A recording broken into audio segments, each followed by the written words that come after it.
Hello, everyone, and welcome to Schwab Coaching. My name is Cameron May. I'm a Senior Manager of Trading and Derivatives Education here at Schwab, and this is Getting Started with Options. And it's always fun as a presenter to make a video that's all about why a trader might choose an options trade. However, today I wanted to take the opposite approach and choose and go through why a trader might actually decide to skip a trade that might look initially intriguing and just keep looking. We're going to be talking through top reasons to just skip a trade and maybe move on to the next one. Nope, next trade, please. So that's what we're going to be discussing today. We're going to be looking at an example trade that maybe has some potential issues and moving on to another trade that might not suffer from the same problems. I think it's going to be a good learning experience for everyone. Before we get to any of that, though, let me first of all say hello to everyone who's chatting in. Great to see all the familiar names. Hello to anybody that might be new. But hello there, Josh and Sam, Jay Richardson, Will, Eva, Jackson, everybody else. Thanks for joining us week after week. We always appreciate your attendance and your contributions to these discussions. If you do happen to be among those who are here for the very first time, I want to welcome you as well. And if you're watching on the YouTube archive after the live stream is concluded, enjoy the presentation, enjoy that recording. It's a great way to watch these webcasts. But you're certainly invited to join us here in our live audience. And if you'd like to be here, this is a Tuesday webcast series. We kick things off promptly at noon Eastern time here on the Trader Talks channel for this webcast series. I also want to let my live stream audience know that my very good friend Scott Thompson is hanging out there in the chats. He's going to be addressing any questions that I can't get to. Scott and I have been working together for decades. I can say that now. So great to have you here, Scott. Thanks for having my back. Scott and I would also like to issue an invitation to everybody listening, whether live or on the archive, to follow your favorite Schwab presenters on social media. You can find Scott and me on X. You can just pop there and look for @ScottThompsonCS. That's Scott's handle on X. Mine is @CameronMayCS. Give me a follow there. And if you reply to one of my posts, I just try to reply right back to you. Now you can also swing over to, LinkedIn.com/in, and then /CameronMayCS is my handle there. Give me a follow there. Same deal applies. If you reply to my post there, I just try to reply right back to you. But let's get into this discussion of some top reasons to just skip a trade, maybe look for the next one. But as we do that, of course, risk is real. We need to bear that in mind. Keep these disclosures top of mind. Options carry a high level of risk and are not suitable for all investors. The information here is for general information. Not be considered an individualized recommendation or endorsement of any particular security, chart pattern, or investment strategy. Schwab does not recommend the use of technical analysis as a sole means of investment research. Investing involves risks, including the loss of principal, and any investment decision you make in your self-directed account is solely your responsibility. All right, so here's what we're going to discuss today. Let's set an agenda. First thing that I want to do is just take a quick look at what's going on with the S&P 500 as a backdrop for what's just going on with the stock markets in general. Looks like we're off to a pretty good start to trading today, but there's still several hours of trading left. Could turn around, but we'll have a look at that. And then we're going to put ourselves in the shoes of an options trader who's trading under these sorts of market conditions. And we're going to go look at what might initially appear to be an appealing potential trade candidate. Now, it's just an example, but what I want us to first focus on is let's nitpick that thing. See what issues we can discover in it and look for reasons why a trader might choose to just move on from one would-be attractive option trade scenario and just move on to the next one. And then we're going to go to another one and use that sort of as a compare and a contrast. Now we're going to be exploring these example reasons why someone might skip a trade. Doesn't necessarily mean that our example trade that we actually wind up placing is going to be guaranteed to perform, but I think it'll still be an interesting discussion of some of the things, some of the maybe red flags that a trader might look for as they're planning to place an option trade. But let's go to the markets. Let's look at the S&P 500. Right now we're in the simulated trading environment of the Thinkorswim desktop paper money platform. And as we look at what's going on with the S&P at this moment, you'll notice going back to these highs at the first part of June, we've had a bit of a consolidation, a narrowing of the price levels on the S&P 500 as time has progressed. So the highs have been coming lower, the lows have been pushing higher. What do we call that? In that tug of war, that sort of intensification of a tug of war, where the buyers and the sellers are actually not pushing markets or stocks as far apart on the price movements from high to low as they previously were. And when we see these lower highs and higher lows is sometimes described by some traders as a symmetrical triangle. And to some, it may be an indication that there's an intensification of that tug of war between buyers and sellers, but most commonly it's interpreted as a potential continuation behavior of the previous trend leading into the start of this pattern. And you can see the trend before the start of this pattern was decidedly bullish, very strong move to the upside here off of these late March lows. So we'll see if this symmetrical triangle actually pans out in the way that a trader might anticipate. Right now we've come down to the lower end of the triangle. We're getting right toward the tip. And usually the expectation is we get a breakout, well, in one direction or the other, but typically the assumption is a breakout to the upside before we reach the tip of the pattern. So maybe we're at this low. Could we go on up and continue higher? Let's say that our trader's outlook is precisely that. Let's say they think that we're bouncing off this support, we're about to break out, and maybe we're going to move up again. A typical assumption here would be about the distance of the start of the pattern, which is about 400 points. So if we break out at 75.50, could that carry us on up to maybe threaten up to 8,000? Time will tell. But let's just say that our trader is bullish. Okay, let me just reset this to auto. There we go. Get back to our normal chart. With that bullish outlook, maybe let's say our trader has in mind that they want to buy a long call. I'm just going to keep the strategy fairly straightforward so we can focus on the real topic that I wanted to discuss, which are these reasons that a trader might choose to actually skip a trade. So let's go to a stock here. Load up Akamai Technologies. So here's Akamai. What's been going on with Akamai? Had a really sharp rally here in April and May. Hit a double top right there, double top. And we came right back on down. Interestingly, where did that position us? Well, from a technical vantage point, two interesting things might be going on here. First of all, we've kind of fallen back in line with this upward sloping trend line. So maybe the trader sees a potential price floor redeveloping here, stemming this negative or this bearish momentum, maybe restoring some bullishness, but also we can see an area of sort of a fulcrum point for prices here. The previous highs now acting as potential lows, possible price floor on a horizontal plane right about there. That kind of intersects fairly nicely with this upward sloping trend line. So let's say the trader is thinking the bleeding is over, the buying has resumed, our stock is starting to advance. We've had 3 days of buying continuing right on into today, up another percentage point. And so maybe this is a candidate for a call. Yeah, Sam says cloud computing, true, and also security services, Sam. That's exactly what Akamai does. So let's say we're about to go buy this call, but the trader has a little mental checklist in mind, just to make sure there aren't some reasons that they haven't yet discovered to just pass on this. First thing that they might look for that is a common, it's not every single trader looks at this. However, I would suspect that most do, and that is the liquidity of the options that they're about to trade. Now, Akamai is kind of a big company. It's an S&P 500 component company. It's an $18 billion company, pretty big company. And there tends to be a pretty strong correlation between the size of a company and liquidity of its options. When we have very small stocks, their options tend to be illiquid. They can be harder to trade, more difficult to get into, more difficult to get out of. There can be pricing issues that we'll discuss associated with that liquidity. But Akamai, it's a large cap company. $18 billion means it qualifies for that $10 billion cutoff for the lower end of large cap.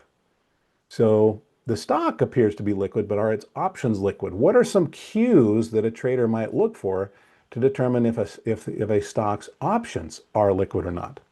Because it may be a mistake in some cases to just say, well, hey, the stock is pretty heavily traded. It's a big company, so surely its options are liquid and easy to get into or get out of. Let's go to the trade tab and start to explore that. So let's say, okay, maybe our trader thinks we're going to get a repeat relatively quickly. Here we went from a low, actually, how low did we get here? Got down, let's say 110. I'm going to do a little bit of rounding. This recent low right here was about 110, and over the course of just about a week and a half, we had a high of 130-ish. So there's a 20-point swing in price. This is how quickly Akamai can move. And then it's pulled back, and maybe we're on our way for another 20-point swing. Let's see, that would take us from a low here of about 115. Maybe we're going back up to 135. Let me draw on a line there. Just for a quick reference point, a 10-point swing might take us right up to around there. All right.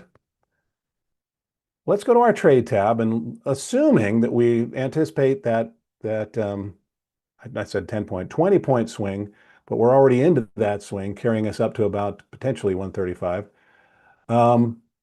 Let's say that our trader thinks that might take, oh yeah, another week and a half, another two, if it's going up at the same rate of ascent as the previous one. So maybe they're looking at these 31-day contracts for the 21st of August. And with the stock trading right around 124, what if we were look at that price level, 124 or 125, right near the at the money, just as an example trade today. All right, well, let's go buy a call. Well, here's one way that the trader might check liquidity. Let me look at a few ways that we might check liquidity. A couple of indications of liquidity might be what's called the open interest. I'm going to borrow our gamma column here for just a moment. I'm going to leave the other Greeks on here. Let's click on gamma, and I'm going to go down to the basic price and quote, and let's choose open interest. If you're not familiar with open interest, this is literally, it just tells us how many other active contracts there are on Akamai for the 21st of August for, let's say, the 124 strike. How many active contracts are there? There are 0. Wow, that's weird. There actually aren't very many. Notice that there's kind of a weird pattern going on here. 0, 0, 0, 0, 245, 0, 0, 0, 0, 470, 0, 0, 1, 0, 931. What's happening there? Well, it's my suspicion. I haven't looked into it in any great depth, but these are the $1 increment options, 121, 122, 123, 124. These were probably just introduced to the options train. They probably just started trading. So there hasn't been much time for traders to even discover that they're there. The other ones, notice, are the $5 increment options, 115, 120, 125, and those are the ones that have a lot of open interest. These have a lot of currently or already active contracts at those strikes. They've probably just been trading longer. That's it. So this might not be quite the indication of the lack of liquidity that it initially appears to be. They're probably just brand new. Now that can still cause some liquidity issues.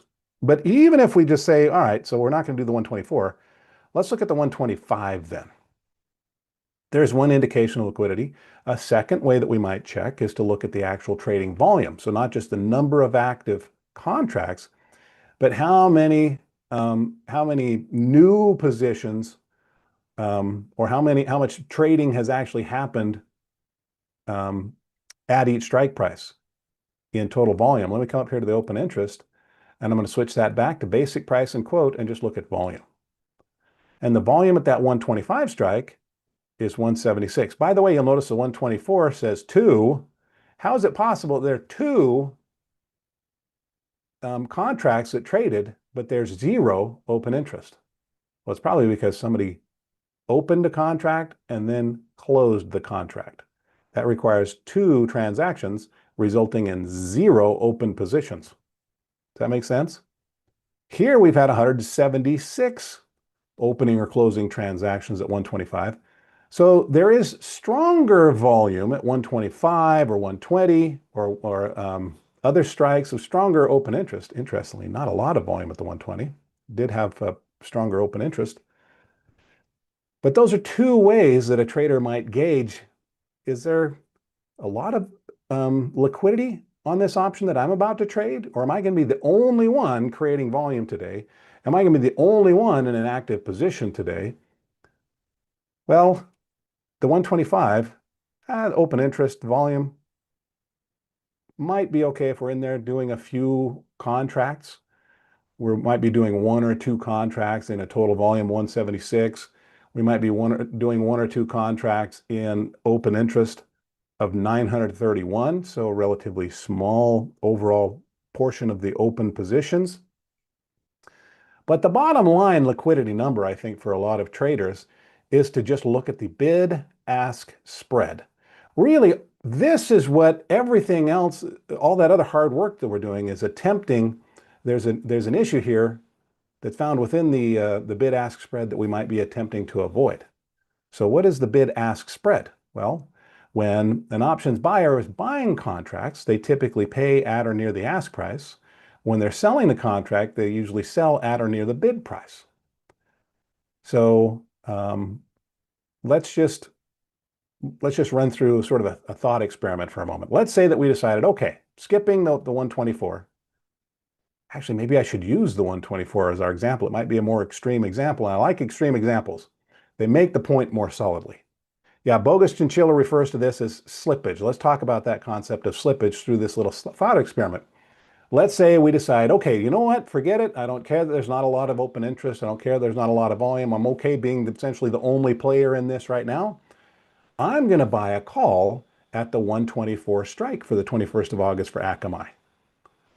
So if I'm a buyer, I might be paying at or near that ask price. Let's just say that we pay the ask price, $13.80 per share.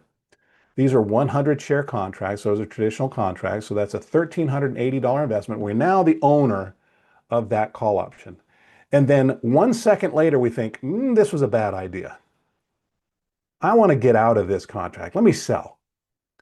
Well, it's a very thinly traded contract at this moment. There may be some difficulty in selling.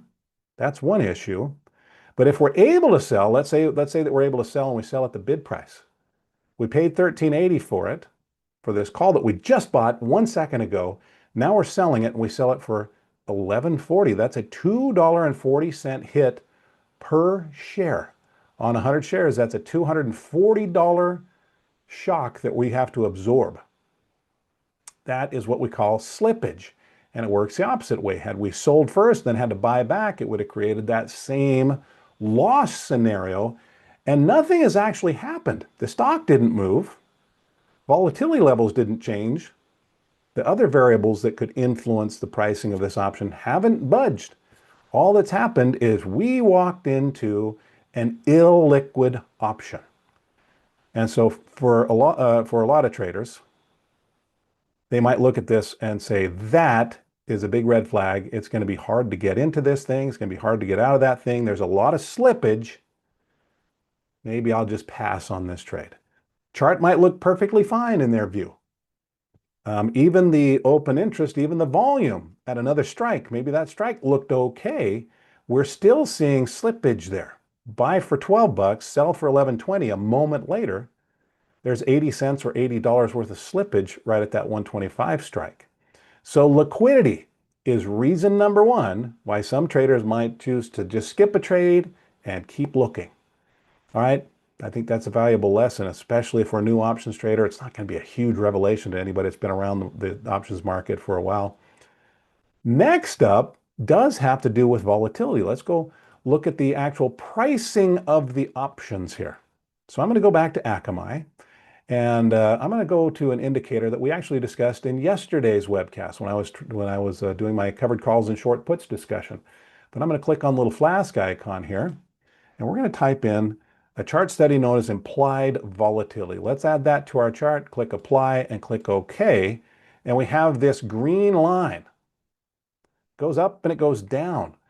And in the mind of an options trader, when they see this going up, that might translate to them thinking very likely the price of the options on Akamai are going up. Then that applies to calls and to puts. This is not a chart that only applies to one or the other. But yeah, it's a general pricing of options chart for Akamai options. Sometimes those options prices are relatively low and they're rising. Sometimes they're relatively high and then they drop. And this one's actually a pretty strong example of what we call a volatility crush, a big drop in options prices that can literally happen overnight. Yep. But as we look at this, let's see what's been going on with that implied volatility line. We're actually right up near the 12-month highs. What this translates to is that Akamai options, very likely, whichever one we choose, it's quite likely that it's going to be the most expensive on a daily basis that we've had to pay for that contract all year long. So why or how does this work? How do we know that prices are going up or going down? Well, this relates to volatility expectations of options traders of Akamai. And that's why this is titled Implied Volatility. It implies their expectations for volatility in the foreseeable future for Akamai. Typically, with options traders, if the expectations for volatility are going up, the demand and therefore the prices of the options also tend to go up. If traders are looking out over the next one month horizon, and I think, ooh, this is going to be a highly volatile month, then the buyers of options would typically be willing to pay higher prices due to the potential that might be contained within that expectation of stronger movement over the next month. So to throw out an example there, let's say that we have one stock, two very different scenarios.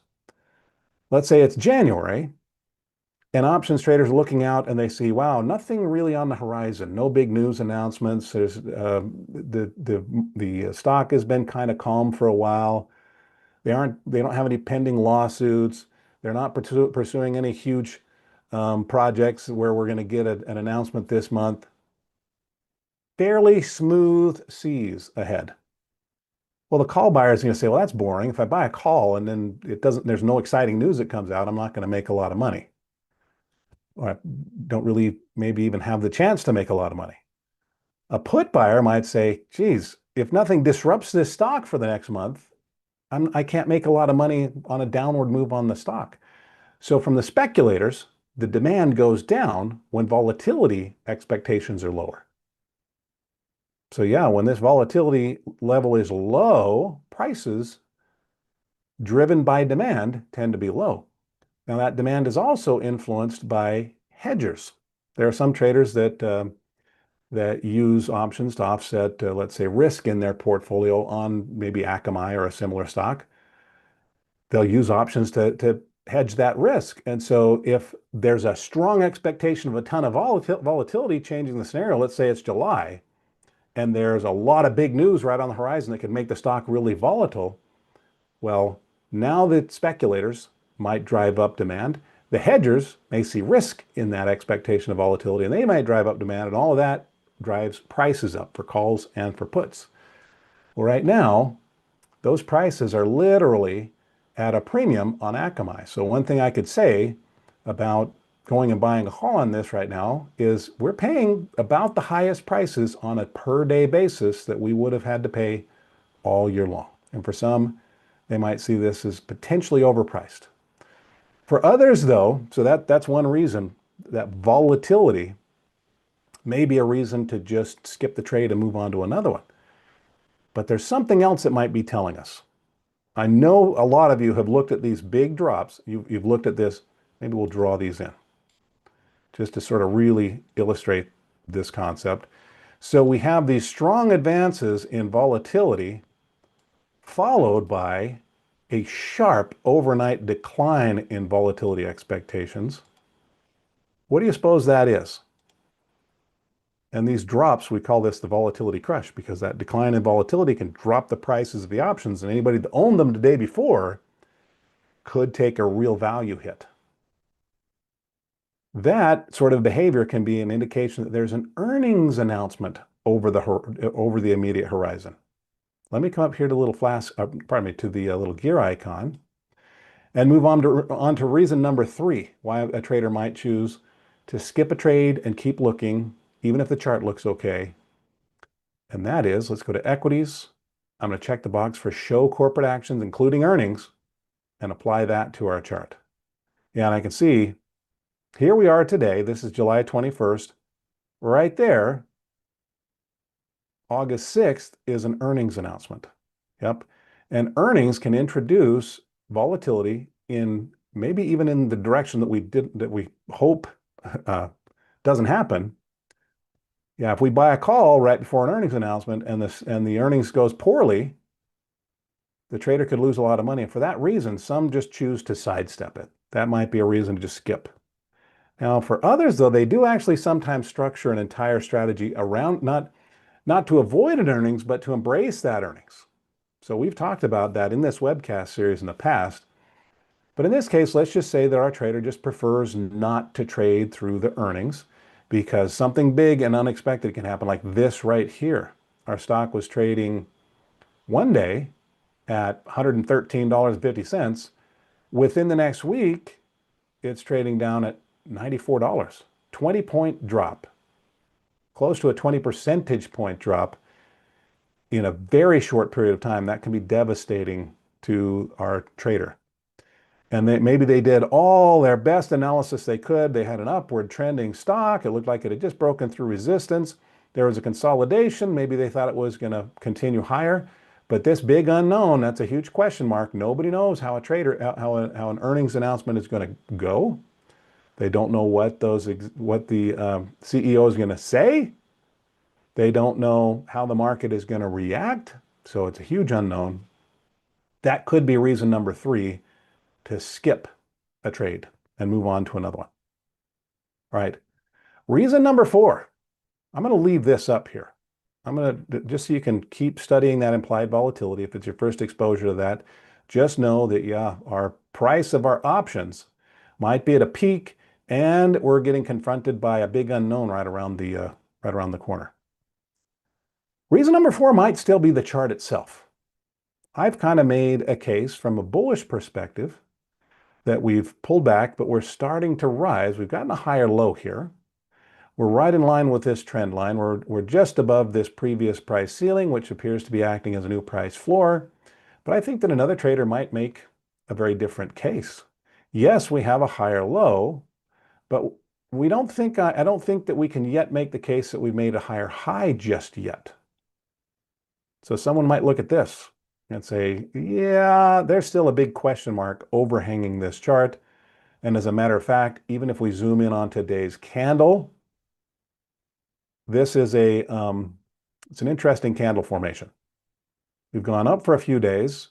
We reached a peak up here, and yet we've sagged back right down close to the opening values for this session. Anybody know what that candle might be called, where we have kind of a open and close that are very similar, but we've got a big wick sticking out the top? That's sometimes referred to as a tombstone doji. I imagine it's because if you can imagine you're standing in the graveyard and you look at this is the ground level and then this is the side profile of a tombstone there. I guess I can stretch my imagination to understand that. But what does it imply? Well, it implies that things were looking rosy this morning. We were continuing an upward move. Maybe we ran into this resistance and then we're pulling back.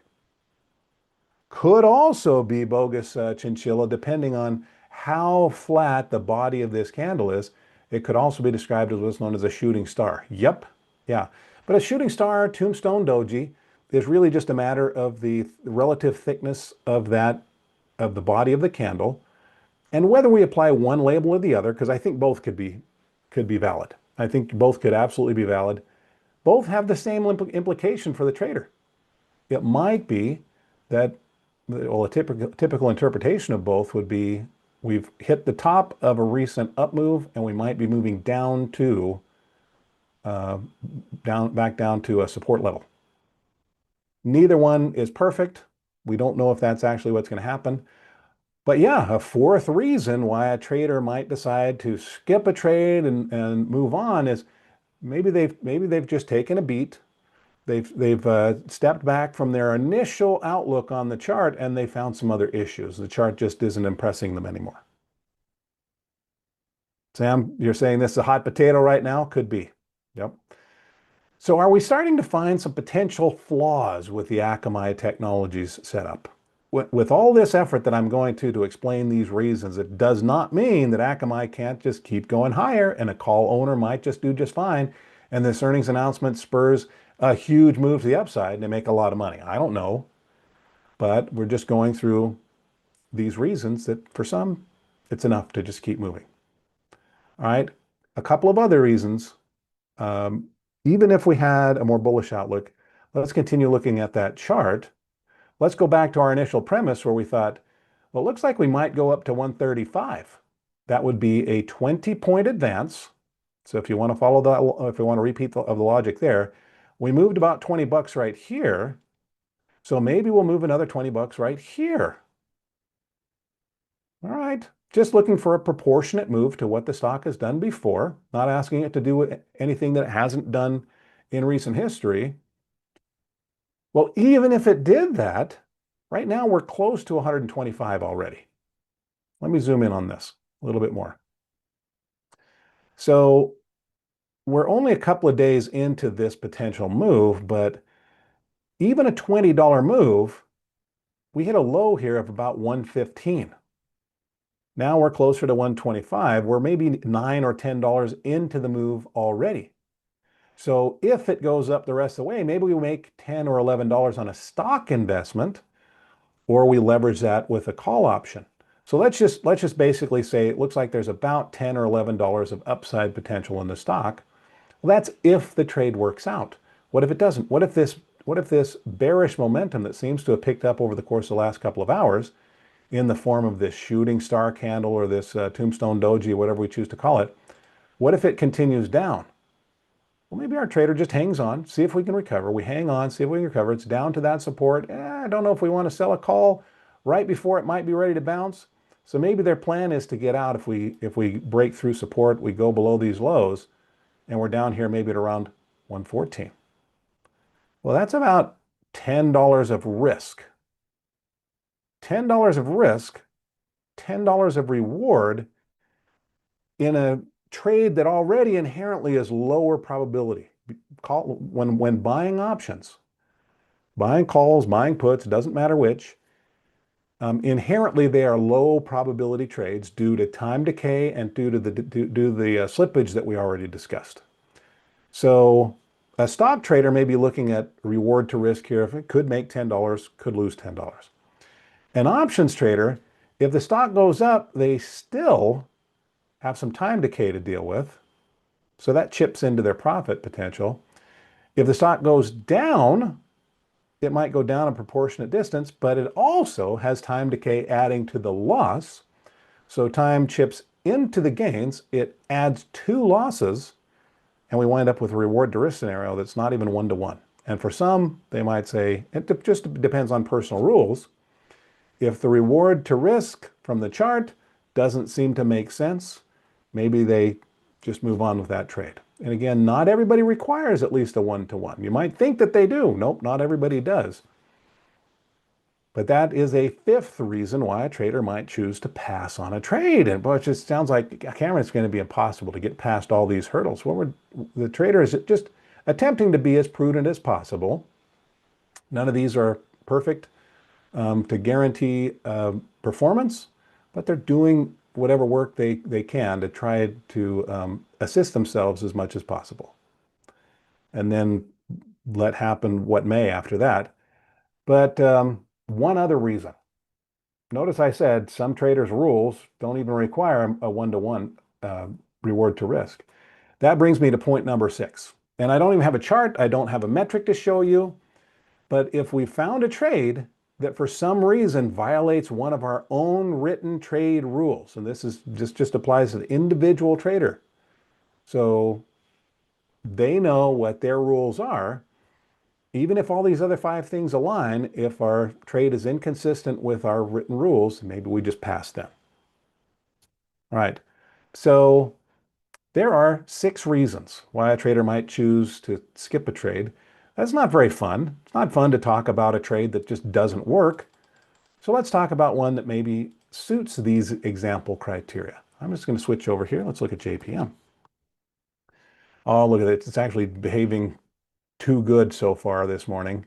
Anyway, let's say that our trader has looked at the markets and they see the S&P within that triangle and they think it's about to bounce and break out.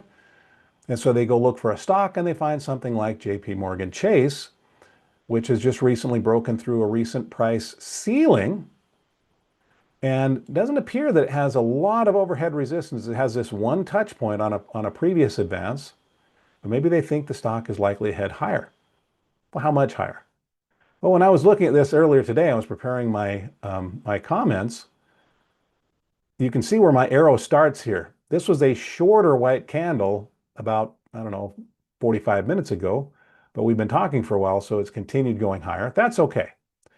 But I've applied similar logic to the last trade setup. In this case, the stock went up about $25 from about 325 here up to about 350 there. So our stock started to move, but it started to move more recently. Now, at the time I constructed this, it had only moved a few dollars. Now it's moved a few dollars more. But in any case, coming off about 335 resistance, maybe it'll go up another $25 up to a 360 level. That's what this is up here. Notice more room to the upside relative to distance to the downside. Now, if I zoom in a little bit, you're going to have to use your imaginations. Oh, what have I done here? Let me zoom back out.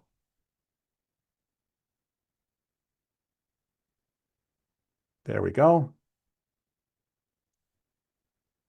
Now let's zoom in here.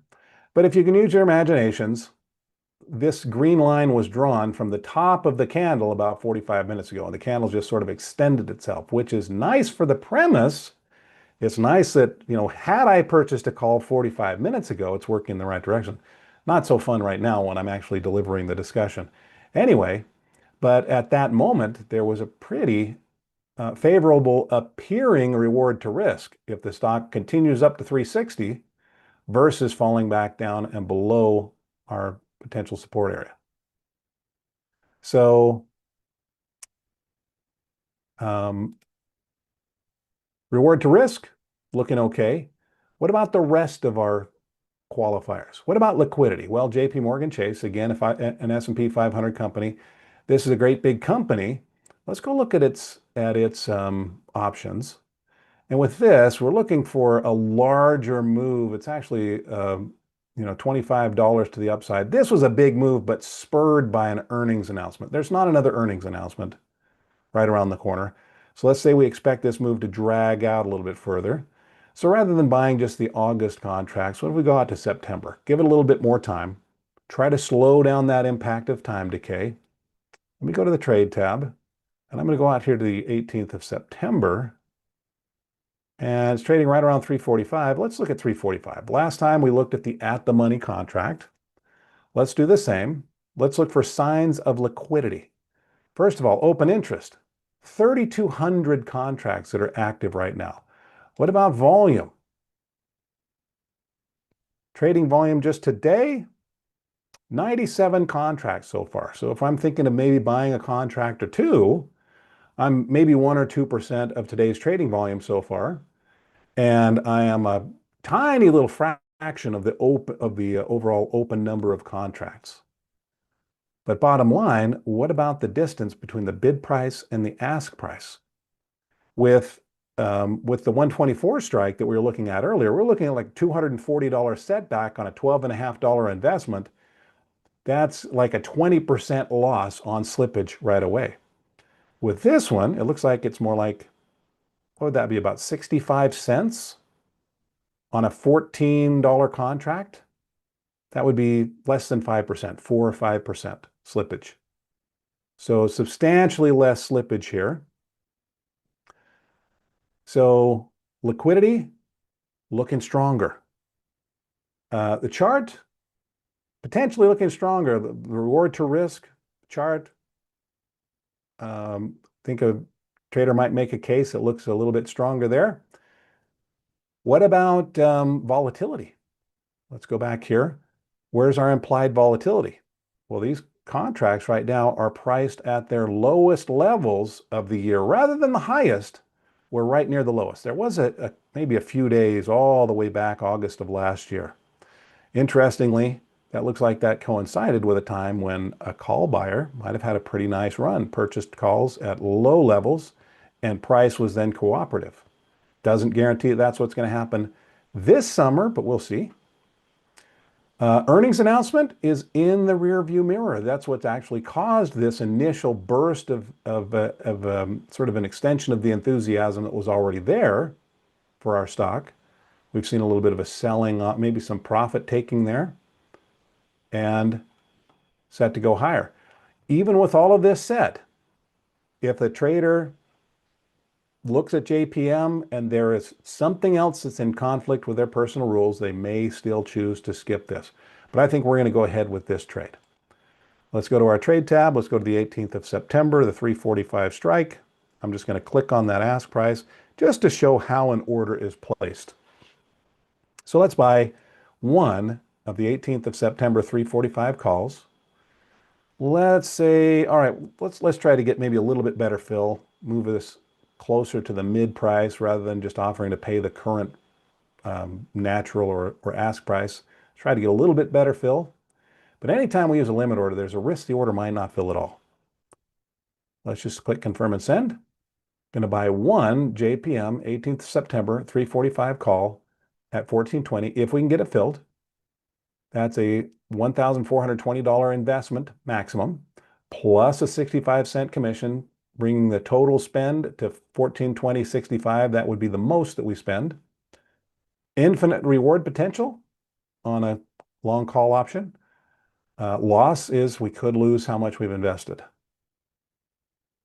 Those are theoretical gain, theoretical loss parameters. And let's send that order off. I say theoretical because if we allow this to get, if we allow it to get to expiration, and if it's ultimately exercised, well, now we're stock owners, and that could change the outlook for the position. But there we go, guys. We've actually talked through several reasons why a trader might choose to skip a trade and just keep looking. The liquidity of the options that are being traded, volatility levels, meaning the general pricing of the options. Is there an earnings announcement that's approaching if a trader prefers to sidestep those? On a second look at the chart, are there other issues there? Risk reward scenario, how does that look? And finally, are there any other conflicts with a trader's personal trading rules? All right, guys, hope you enjoyed that discussion. This is what we do when we meet on Tuesdays to talk about getting started with trading options. We try to add a little polish to our understanding of these strategies and these processes. So I hope that you'll continue to join me here on Tuesdays, or of course you can watch the archives. But I have some suggestions for you as I let you go enjoy the rest of our webcast for today. Number one is that if you're new to our channel, make sure you subscribe to the channel on YouTube. It's called Trader Talks Schwab Coaching Webcasts. And this is where you can join our live streams. You can join the live streams right here. And you can find playlists of previous webcasts right here. So to subscribe to our channel, just go down below the video stream right now, click on the subscribe button. It doesn't cost anything to do that. It only takes a second to do it. But for example, here in the archives, if you wanted to find the previous discussions that we've had in this webcast series, I can go to playlists, scroll right on down to the bottom. We have lots of different webcast series on a whole range of topics from Schwab Education. Mine is down toward the bottom, getting started with options. Just click on view full playlist. By the way, I just heard in my earpiece that our order just filled. So that's kind of exciting. But this is where we could find, for example, last week's trade. Quick bearish trades in a bull market was last week's discussion. Now, Scott and I would also like to issue an invitation to everybody watching whether on the live webcast or you're watching the archives on the recordings, to follow your favorite Schwab presenters on social media. You can find Scott and me and your other favorite Schwab presenters on X. You can find us on LinkedIn. So for example, you can go to X, find and follow Scott there at Scott Thompson CS. You can find me there at Cameron May CS. And if you reply to one of my posts here, I just try to reply right back to you. It's the place to connect with your Schwab presenters in between the live stream. Now you can also do that on LinkedIn. So if you pop over to LinkedIn, just go to linkedin.com/in/Cameron May CS. That's my handle there, right there, Cameron May CS.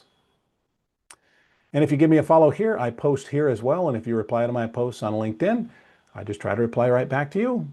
So it opens up those gates for communication.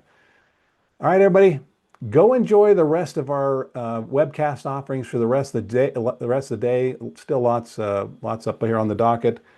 But I also want to say thank you to everybody that's already clicked the like button out there on YouTube. Click the thumbs up.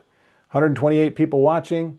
Looks like as I refresh my screen here, 54 people have already clicked the thumbs up. Thanks for doing that. That is always appreciated. It's a pat on the back to your presenter, but it also gives my videos a nice boost in the YouTube algorithm. So thanks, guys. I will see you in a future webcast. I'll also look for you on X and on LinkedIn. But whenever I see you again, until that moment arrives, I want to wish you the very best of luck. Happy trading. Bye-bye.